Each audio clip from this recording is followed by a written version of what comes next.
ಇವತ್ತು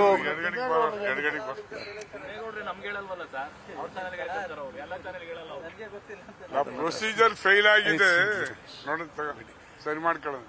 ಇವತ್ತೇನು ಈ ಭಾಗ್ಯಗಳನ್ನ ಸರ್ಕಾರ ನೀಡ್ತಾ ಇದೆ, ಇದನ್ನ ಏನೋ ಕಾಂಗ್ರೆಸ್ ಪಕ್ಷದ ವಂತಿಕೆ ಹಣದಲ್ಲಿ ಕೊಡ್ತಾ ಇರೋ ರೀತಿಯಲ್ಲಿ ಇವರು ಬೇಕಾ ಬಿಟ್ಟು ಸ್ವೇಚ್ಛಾಚಾರವಾಗಿ 4 ತಿಂಗಳಿಗೆ 3 ತಿಂಗಳಿಗೆ ಯಾವ್ದಾದ್ರು ಒಂದು ಚುನಾವಣೆ ಬಂದಾಗ ಇವರು ಭಾಗ್ಯಗಳನ್ನ ಒಟ್ಟಿಗೆ ಕೊಟ್ಟು ಅದನ್ನ ಮತವಾಗಿ ಪರಿವರ್ತನೆ ಮಾಡಲಿಕ್ಕೆ ಏನು ಈ ಸರ್ಕಾರ ಹೊರಟಿದೆ ಅದರ ವಿರುದ್ಧವಾಗಿ ನಮ್ಮೆಲ್ಲರದು ಕೂಡ ಧ್ವನಿ ಅಂತಕ್ಕಂಥದ್ದನ್ನ ಹೇಳಲಿಕ್ಕೆ ಬಯಸ್ತೇನೆ. ಮೊದಲನೇದಾಗಿ ಇದಕ್ಕೊಂದು ಅವರು ನಿಗದಿ ಪ್ರತಿ ತಿಂಗಳು 1ನೇ ತಾರೀಕಿಂದ 5ನೇ ತಾರೀಕೊಳಗೆ ಎಲ್ಲಾ ಮಹಿಳೆಯರಿಗೂ ಕೂಡ ಹಣ ಹಾಕಬೇಕು ಅನ್ನೋದು ನಮ್ಮ ಒತ್ತಾಯ ಇದೆ.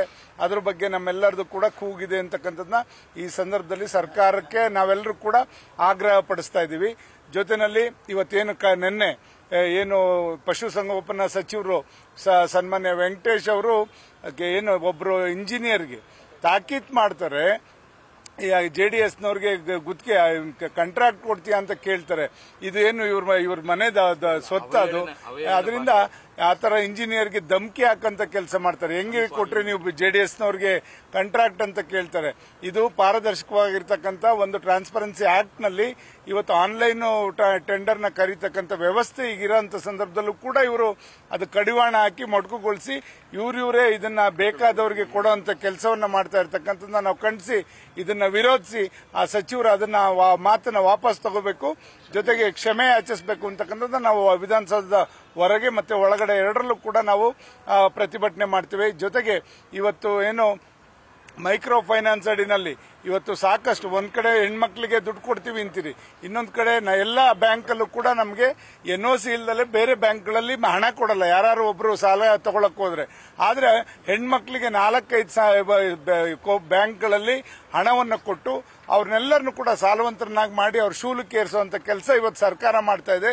ಇದು ಕಡಿವಾಣ ಹಾಕಿ ಅವ್ರಿಗೆಲ್ಲ ಒಂದೇ ಕಡೆ ಸಾಲ ಕೊಡಬೇಕು, ಎನ್ಒಸಿ ಕೊಟ್ರೆ ಬೇರೆಯವ್ರಿಗೆ ಸಾಲ ಕೊಡಬೇಕು, ಆ ತರ ಒಂದು ವ್ಯವಸ್ಥೆ ಮಾಡಬೇಕು ಅಂತ ನಾವು ಆಗ್ರಹಿಸ್ತೇವೆ. ಜೊತೆಯಲ್ಲಿ ಇವತ್ತು ಕಾಂಟ್ರಾಕ್ಟರ್ಗಳು ಎಲ್ಲರೂ ಕೂಡ ಬೀದಿಗೆ ಬಂದಿದ್ದಾರೆ. ನಿನ್ನೆಲ್ಲ ಅವರೆಲ್ಲ ಹೋಗಿ ಮುಖ್ಯಮಂತ್ರಿಗಳು ಭೇಟಿ ಮಾಡಿಸ್ಕೊಳ್ಳೋವರೆಗೂ ಈ ಪರಿಸ್ಥಿತಿಗೆ ತಂದಿದ್ರಲ್ಲ, ನಿಮಗೆ ನಾಚಿಕೆ ಆಗಲ್ವಾ ಅಂತ ಕೇಳಲಿಕ್ಕೆ ಬಯಸ್ತೇನೆ. ಯಾಕೆ 2 ವರ್ಷದಿಂದ ಒಬ್ರು ಕಾಂಟ್ರಾಕ್ಟರ್ ಗುತ್ತಿಗೆದಾರರಿಗೆ ನೀವು ಅವರಿಗೆ ಎಲ್ಒಸಿಯನ್ನ ಕೊಡ್ತಾ ಇಲ್ಲ, ಅದರಲ್ಲೂ ಕೂಡ ಏನು ಪರ್ಸೆಂಟೇಜ್ ಕೊಡಬೇಕಾಗ್ತದೆ ಅಂತಕ್ಕಂಥದ್ದು ಮುಖ್ಯಮಂತ್ರಿಗಳು ಇದನ್ನ ಯಾರಿಗೂ ಪರ್ಸೆಂಟೇಜ್ ಕೊಡಬೇಡಿ ಅಂತ ಹೇಳ್ಕೊಳ್ಳೋ ಮಟ್ಟಕ್ಕೆ ಬಂದಿದ್ದಾರೆ. ಅಂದ್ರೆ ಎಲ್ಲೋ ಈ ವ್ಯವಹಾರ ನಡೀತಾ ಇದೆ, ಇದು ಫಿಶಿ ಇದೆ, ಒಳಗಡೆ ಏನೋ ಒಂದು ಸಂಶಯ ಇದೆ ಅಂತಕ್ಕಂಥದ್ದು ಮುಖ್ಯಮಂತ್ರಿಗಳಿಗೂ ಕೂಡ ಗೊತ್ತಿದ್ರೂ ಕೂಡ ಕಣ್ಮುಚ್ಕೊಂಡು ಕೂತಿರ್ತಕ್ಕಂಥದ್ದು ವಿಪರ್ಯಾಸ. ಆದ್ರಿಂದ ಈ ತರ ಬೆಳವಣಿಗೆ ಯಾವತ್ತೂ ಕೂಡ ರಾಜ್ಯದಲ್ಲಿ ಆಗಿರಲಿಲ್ಲ. ಈ ಅಧೋಗತಿಗೆ ನಮ್ಮ ರಾಜ್ಯ ಯಾವತ್ತೂ ಕೂಡ ಬಂದಿಲ್ಲ. ಇವತ್ತು 3-4 ಲಕ್ಷ ರೂಪಾಯಿ ಏನು ಬಜೆಟ್ ನ ಮಂಡಿಸ್ತಾ ಇದ್ದೀರಿ, ಯಾಕೆ ನಿಮ್ ಕೈಲಿ ನಿಭಾಯಿಸ್ಲಿಕ್ಕೆ ಆಗ್ತಾ ಇಲ್ಲ? ಎಲ್ಲ ಇಲಾಖೆಗಳಿಗೂ ಕೂಡ ನ್ಯಾಯ ಒದಗಿಸ್ಕೊಡ್ಲಿಕ್ಕೆ ಯಾಕೆ ನಿಮ್ ಕೈಲಿ ಸಾಧ್ಯ ಆಗ್ತಾ ಇಲ್ಲ? ಇರ್ತಕ್ಕಂಥದ್ದು 36,000 ಕೋಟಿ ಈ ಭಾಗ್ಯಗಳಿಗೆ ಕೊಟ್ಟು ಮಿಕ್ಕಿದ್ದನ್ನ ಹಣ ಎಲ್ಲಿಗೆ ಹೋಗ್ತಾ ಇದೆ, ಎಲ್ಲಿ ಸೋರ್ ಹೋಗ್ತಾ ಇದೆಯಲ್ಲ, ದಯಮಾಡಿ ಇದೆಲ್ಲದಕ್ಕೂ ಕೂಡ ಕಡಿವಾಣ ಹಾಕಿ ರಾಜ್ಯದ ಬೊಕ್ಕಸದ ಹಣನ ನೀವು ಸರಿಯಾದ ರೀತಿಯಲ್ಲಿ ಎಲ್ಲಾ ಇಲಾಖೆಗೂ ಕೂಡ ಸಮರ್ಪಕವಾಗಿ ವಿತರಣೆ ಮಾಡುವಂತದನ್ನ ಮಾಡಬೇಕು ಅನ್ನೋದು ನಮ್ಮೆಲ್ಲರ ಆಗ್ರಹ.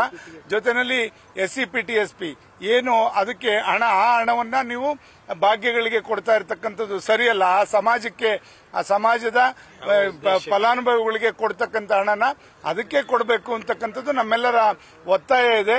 ಇವತ್ತು ಆ ಹಣನೂ ಕೂಡ ಸರಿಯಾದ ರೀತಿಯಲ್ಲಿ ರಿಲೀಸ್ ಮಾಡಿಲ್ಲ. ಈಗಾಗಲೇ ಒಬ್ರು ಮಂತ್ರಿಗಳು ಜೈಲಿಗೆ ಹೋಗಿ ಬಂದಂತದ್ದು ಕೂಡ ಅವಮಾನ ಹೊಂದಿದ್ರು ಕೂಡ ನಿಮ್ಗೆ ಇನ್ನೂ ಕೂಡ ನಾಚಿಕೆ ಆಗ್ತಾ ಇಲ್ವಾ ಸರ್ಕಾರಕ್ಕೆ?